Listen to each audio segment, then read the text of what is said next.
Pemirsa, dua orang santri pondok pesantren di kota Lubuk Linggau tewas usai mengalami kecelakaan tunggal di Jalan Garuda, kota Lubuk Linggau. Diduga dua santri menabrak trotoar jalan hingga terpental. Kedua korban tewas akibat luka parah di bagian kepala.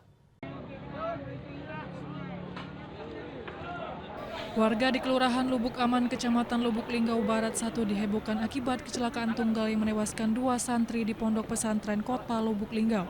Pengemudi sepeda motor yakni Abdurrahman warga Muratara dan penumpang M. Riki warga kota Palembang tewas di lokasi kejadian dengan luka parah di bagian kepalanya. Kedua korban terkapar dalam kondisi tak sadarkan diri.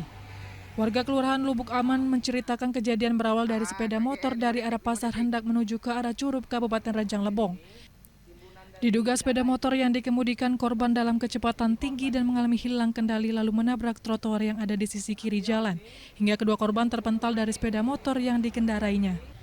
Kedua korban yang masih berstatus sebagai pelajar ini tak menggunakan helm keselamatan. Akibatnya kepala korban terhempas ke lantai depan rumah warga sementara sepeda motor yang dikendarai terpental ke tengah jalan. Korban pun mengalami luka parah di bagian kepala dan tewas di lokasi kejadian.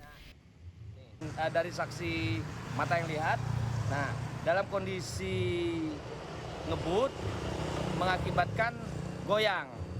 Kenapa? Karena dikemudikan anak-anak. Nah, kemudian karena goyang menabrak